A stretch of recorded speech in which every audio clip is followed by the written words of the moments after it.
दोस्तों नमस्कार। भारत का विश्व धरातल पर किस तरह का प्रभाव है? भारत किस तरह से विश्व धरातल को एक अच्छे से कॉम्पिटिट कर रहा है या फिर हमारे जो वैश्विक संबंध है वो किस तरह से बढ़ते हैं आगे? उसको आपको आपको उसको एक तरह से उजागर करने या आपके सामने उस स्थिति को पूरी तरह से लाने का काम करती है एक इंडेक्स जो आज के इस वीडियो का टॉपिक है। जी हाँ, हम लोग बात कर रहे हैं हेनली पासपोर्ट इंडेक्स की। नमस्कार, मैं हूँ दिव्यांश और आप देखना शुरू कर चुके हैं शिक्षा टाउन। हेनली पासपोर्ट इंडेक्स की जो करंट रेटिंग है वो रिलीज की गई है 2025 के लिए। 2025 की हाल ही में ये रेटिंग रिलीज की गई है। सबसे ज्यादा शक्तिशाली किस देश का पासपोर्ट है उस पर बात करेंगे और साथ में इसमें जो हेनली पासपोर्ट ने भारत को इस श्रेणी में कहां पर रखा है उस पर भी बात करेंगे आज के इस वीडियो में। देखिए, सबसे पहले आपको बताएं ये जो हेनली पासपोर्ट इंडेक्स है इसमें जो प्रमुख बिंदु हैं वो क्या है। इस इंडेक्स के आधार पर उस आधार पर रैंक दी जाती है कि वो पासपोर्ट धारक बिना किसी पूर्व वीजा बिना किसी प्री वीजा के आप कितने देशों की यात्रा कर सकते हैं इसका रिकॉर्ड यहां पर रहता है। आपकी जितनी अच्छी रेटिंग है उतने ज्यादा देश आप उसमें आप यात्रा कर सकते हैं। किसी भी प्रकार के प्री वीजा की जरूरत आपको नहीं होती। हेनली पासपोर्ट इंडेक्स के अनुसार ये सिंगापुर का पासपोर्ट दुनिया में सबसे ज्यादा शक्तिशाली है। सबसे ज्यादा जो पावरफुल पासपोर्ट है वो सिंगापुर का है, जिस पर 195 देशों में वीजा फ्री यात्रा की जा सकती है। तो टॉप अगर पूछा जाए इस इंडेक्स का टॉप पर है आपका सिंगापुर। और इंडिया की जो रैंक है वो हमारे लिए अभी आगे आने वाले स्लाइड्स में आपको देखने को मिलेगी। देखिए, जापान का जो पासपोर्ट है पहले नंबर पर सिंगापुर हो गया, दूसरे नंबर पर जापान है। जापान में 193 देशों में आप बिना वीजा के यात्रा कर सकते हैं या फिर वीजा फ्री यात्रा आप कर सकते हैं। तो जितना ज्यादा पासपोर्ट पावरफुल रहेगा उतनी अच्छी रैंकिंग आपकी इस इंडेक्स में आपकी होगी। तो पहले नंबर पर सिंगापुर, दूसरे नंबर पे हमारा हो जाता है आपका जापान। ठीक है, हम लोगों ने टॉप 2 देख लिए।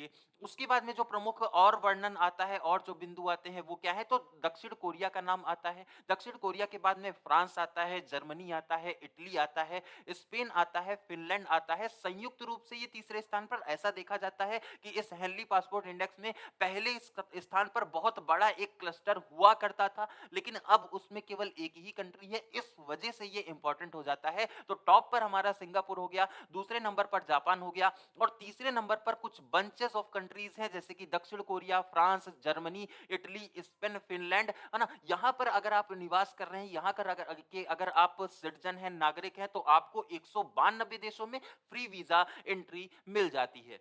इसके बाद में जो नंबर आता है भारत का, है ना। भारत का जो इस बार का इंडेक्स का रैंकिंग है वो 85 है, 85th नंबर पर हम लोग स्थित करते हैं। भारत में अगर आप रह रहे हैं तो आप 57 देशों में, टोटल 195 में से 57 देशों में आप बिना फ्री वीजा के एंट्री कर सकते हैं। वीजा फ्री यात्रा आप यहां पर कर सकते हैं। ये चीज आपको ध्यान रखनी है। उसके बाद में पाकिस्तान पड़ोसियों का भी पूछा जाता है, तो पाकिस्तान 103 नंबर पर है। पाकिस्तान जो है वो कितने नंबर पर, 103 नंबर पर है, ये भी आपको याद रखना है। पाकिस्तान 103 नंबर पर। पाकिस्तान के पासपोर्ट धारक केवल 33 देशों में, है ना। मतलब 57 देशों में इंडिया वाले और 103 नंबर पर पाकिस्तान के। जो अगर आप पाकिस्तान में रह रहे हैं तो आप 33 देशों। हालांकि आपको पता है भारत की इमेज विश्व धरातल पर अलग है, बहुत अच्छी इमेज बताई जाती है, लेकिन उसके बाद भी हम लोग 85वें पायदान पर हैं, है ना। और 57 देशों में वीजा फ्री यात्रा कर सकते हैं। लेकिन पाकिस्तान जो कि विश्व धरातल पर बहुत बुरी कंडीशन में है, लगातार उस पाकिस्तान अगर मान लीजिए किसी भी व्यक्ति को समझा जाता है कि वो पाकिस्तान का है तो उस पर रिस्ट्रिक्शन वैश्विक धरातल पर लगाए जाते हैं, है ना। इसकी वजह से ये रिस्ट्रिक्शन देखने को मिलता है, इसी वजह से ये दबाव देखने को मिलता है ना। इसके बाद में क्या हुआ, इसके बाद में देखिए जिन देशों के जो पासपोर्ट कमजोर हैं, पाकिस्तान से जो कमजोर है वो है इराक, सीरिया और अफगानिस्तान। अफगानिस्तान का 106 नंबर, आपको भी पता है वहां पर शासन तालिबान का है। सीरिया आपको भी पता है कि वैश्विक धरातल या फिर इसकी जो पॉलिटी है लगातार वो अव्यवस्थित ही रहती है, वहां पर तख्ता पलट और बहुत सारी घटनाएं होती रहती हैं। इराक जो है वो 104 नंबर पर है, ये भी आपको ध्यान रखना है। तो पाकिस्तान के भी नीचे कुछ लोग हैं जो कि इंपॉर्टेंट देश है, ठीक है।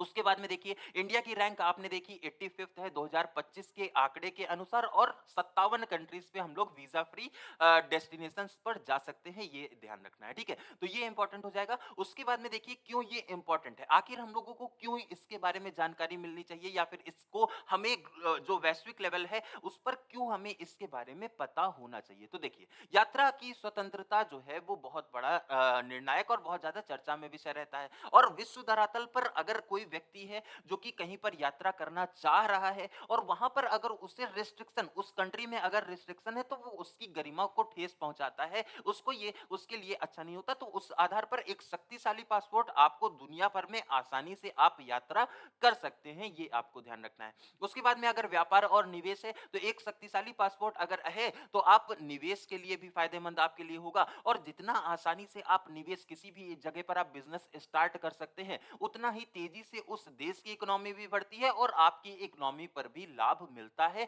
तो उसके उसको भी ध्यान में रखते हुए ये एक इंपॉर्टेंट फैक्टर, एक इंपॉर्टेंट इंडेक्स ये माना जाता है।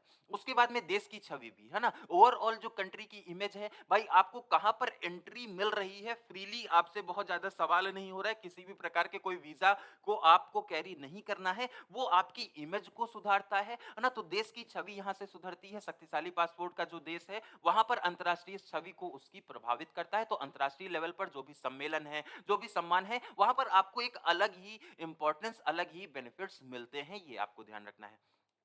उसके बाद में देखिए, इसके बाद में आता है हेनरी हेनरी एंड पार्टनर्स। इसके आधार पर इस रैंकिंग को समझ लेते हैं। तो ये जो है ये एक प्रमुख प्रमुख ब्रिटिश निवेश प्रवास सलाहकार फर्म है। ये क्या है, ये एक ब्रिटिश निवेश प्रवास सलाहकार फर्म है जो नागरिकता और निवास संबंधी कार्यक्रमों में विशेषज्ञ है ना। तो ब्रिटिश आधारित है, ब्रिटेन की है, उसके साथ में ये निवेश और संबंधी कार्यक्रमों पर आधारित है। ये कंपनी है एक बेसिकली, और विभिन्न देशों में निवास और नागरिकता प्राप्त करने के लिए कस्टम समाधान प्रदान ये करने का कार्य करती है, और कई सरकारों को ऐसे कार्यक्रमों के संचालन और विकास में परामर्श देने का भी ये कार्य करती है। हेनली हेनली एंड पार्टनर जो ये कंपनी है, ये 1970 के दशक में स्थापित हुई थी। ये भी आपको थोड़ा सा एक स्टैटिक नॉलेज भी आपको होना चाहिए कि ये जो पासपोर्ट आता है, ये इंडेक्स आता है, इंडेक्स के बारे में तो पता है, लेकिन इंडेक्स जारीकर्ता के बारे में आपको आइडिया होना चाहिए। 1970 में स्थापित होती है और 1997 में एक निजी क्लाइंट इमिग्रेशन कंसल्टेंसी के रूप में इसे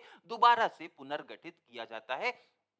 स्थापना 1970 में, और इसको दोबारा से पुनर्गठित किया जाएगा 1999 में, 1997 में, ये आपको ध्यान रखना है, ठीक है। तो कुल मिलाकर के ये जो हेनली पासपोर्ट इंडेक्स की रैंकिंग है ये आपको ध्यान रखनी है। पहले नंबर पर यहाँ पर सिंगापुर है, दूसरे नंबर पर जापान है, तीसरे नंबर पर फिनलैंड और बाकी सारी कंट्रीज हैं, ठीक है। तो ये एक ओवरव्यू रहा जिसके माध्यम से आपने ये जाना कि हेनली पासपोर्ट इंडेक्स कितना ज्यादा इंपॉर्टेंट है। इसी तरह के अपडेट के लिए आप लोग जुड़े रहेंगे शिक्षा टाउन पर, आपको इसमें बहुत सारे अपडेट इसी तरह के वीडियोस मिलते रहेंगे। ये इन्फॉर्मेशन आपको कैसी लगी कमेंट सेक्शन में जरूर बताइएगा, और जितने भी बच्चे ऐसे हैं जो कि लोअर पीसीएस की तैयारी कर रहे हैं वो भी हमारे साथ में हमारे बैचेस में एनरोल हो सकते हैं। उसके लिए क्लासेस आपको जल्द ही शुरू हो जाएंगी, ठीक है। आज के इस वीडियो में इतना ही। जय हिंद।